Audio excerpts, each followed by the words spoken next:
السلام علیکم ورحمۃ اللہ وبرکاتہ۔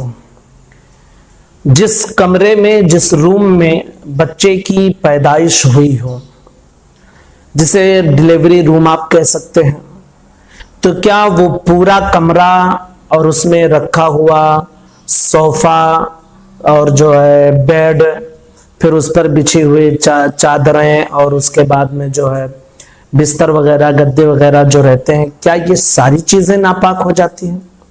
جیسا کہ کچھ جگہوں پہ یہ دیکھا گیا ہے اور یہ بات معلوم پڑی ہے کہ لوگ 40 دن کے بعد اس کمرے کی مکمل صفائی کرتے ہیں، رنگ و روغن کرتے ہیں، اور اس میں لگا ہوا پردہ، بیڈ، یہ ساری چیزیں، فرنیچر وغیرہ سب صاف کرتے ہیں، اور ان کا یہ خیال رہتا ہے کہ یہ ساری چیزیں ڈلیوری کی وجہ سے، بچے کی پیدائش کی وجہ سے ناپاک ہو گئی تھی۔ کچھ جگہوں پہ 7 دنوں کے بعد دھویا جاتا ہے۔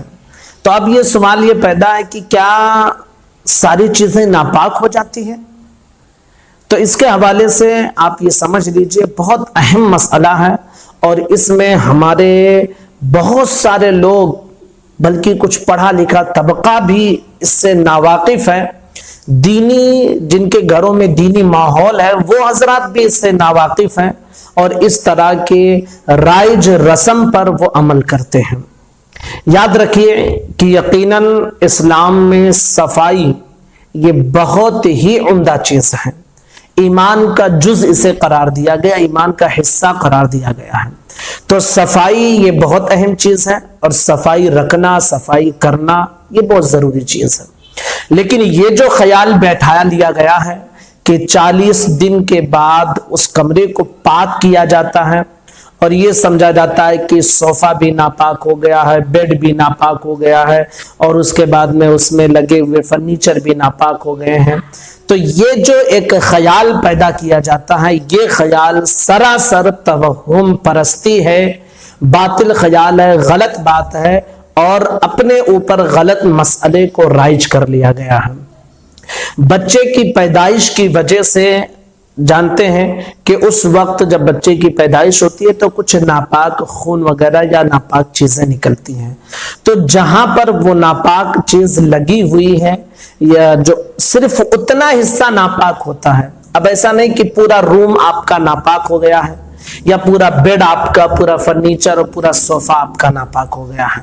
یہ ایک چیز آپ اپنے ذہن میں رکھ لیجئے کہ نجاست جہاں پر لگتی ہے صرف اتنا حصہ ہی ناپاک ہوتا ہے، اس کے علاوہ اور حصہ جو ہے وہ ناپاک نہیں ہوتا ہے۔ تو اگر اس طرح جیسے کچھ جگہوں پہ گھروں میں ڈلیوری ہو جاتی ہے، تو جتنے حصے پر خون وغیرہ یا جو بھی لگ گئے ناپاک چیزیں، صرف اتنا حصہ ناپاک ہوتا ہے۔ اور اب عام طور پر یہ ہوتا ہے کہ ڈلیوری اکثر و بیشتر جو ہے یہ ہاسپٹلز میں ہوتے ہیں، تو جو ناپاک خون وغیرہ رہتے ہیں عام طور پہ اس وقت گرنے کے چانسز رہتے ہیں، وہ گر جاتے ہیں۔ ہاں، عورتوں کو جو 40 دنوں تک یا جس کے کتنے بھی دنوں تک، زیادہ سے زیادہ 40 دن ہے، وہ جو خون آتا ہے تو اس میں بھی عورتیں احتیاط کرتی ہیں، پیڈ وغیرہ لگائے رہتی ہیں، ایسا نہیں کہ کہیں بھی خون لگ جاتا ہے، تو وہ اس چیز کا جو ہے اہتمام بھی کرتی ہیں کہ ہر جگہ ناپاکی نہ پھیلے۔ تو بہرحال آپ ایک چیز سمجھ لیجیے، یہ جو خیال پیدا کیا جاتا ہے کہ 40 دن تک یا 7 دن تک یا 15 دن تک یا 25 دن تک یہ کمرہ ناپاک رہتا ہے، تو یہ ایک غلط خیال ہے، یہ سوچ غلط ہے۔ کچھ لوگوں کو یہ دیکھا گیا ہے کہ اس کمرے میں جاتے تک نہیں ہیں، وہ یہ سمجھتے ہیں کہ اس میں اگر گیا تو ہمارا جسم ناپاک ہو جائے گا، ہمارا کپڑا ناپاک ہو جائے گا۔ اور کچھ لوگوں کو یہ دیکھا گیا کہ اگر کسی مجبوری کی وجہ سے اس کمرے میں چلے جاتے ہیں تو باقاعدہ وہ غسل کا اہتمام کرتے ہیں، نہانے کا اہتمام کرتے ہیں، اور یہ سمجھتے ہیں کہ وہ ناپاک ہو گئے ہیں۔ تو یہ ایک غلط سوچ ہے۔ نہ کمرہ ناپاک ہوتا ہے، کمرے میں زمین پر جتنے حصے پر ناپاکی لگی صرف وہ ناپاک ہوگا۔ اگر بیڈ پر لگ گیا ہے تو اتنا حصہ ناپاک ہوگا، فرنیچر پر لگا ہے تو ناپاک ہوگا، نہیں اگر کہیں لگا ہے تو ناپاک نہیں ہے۔ ہاں، عورت کو جب تک نفاس آتا ہے، خون آتا ہے، وہ اتنے دنوں تک ناپاک رہتی ہے۔ تو اب ایسا نہیں کہ عورت کو آپ چھو لیں گے تو آپ بھی ناپاک ہو جائیں گے۔ کچھ لوگ یہ سمجھتے ہیں کہ جب تک بچے کو نہلا نہ دیں اس کو چھو لیں گے تو ناپاک ہو جائیں گے، تو ایسا بھی نہیں ہے۔ اس کو چھونے سے ناپاکی نہیں آتی ہے۔ تو یہ ایک غلط خیال لوگوں نے بٹھا لیا ہے، نہ اس کمرے میں جاتے ہیں جب تک اسے دھو نہ لیا جائے۔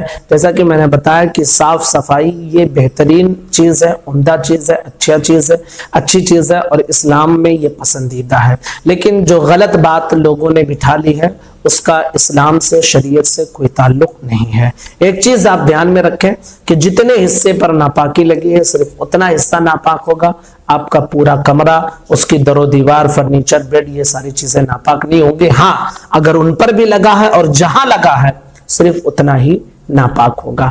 تو لوگوں نے ایک غلط کانسیپٹ بٹھا لیا ہے جس کو دور کرنا یہ ہمارے سماج کی ذمہ داری ہے۔ گزارش ہے آپ تمامی حضرات سے کہ کلپ کو ضرور شیئر کریں۔ السلام علیکم ورحمۃ اللہ وبرکاتہ۔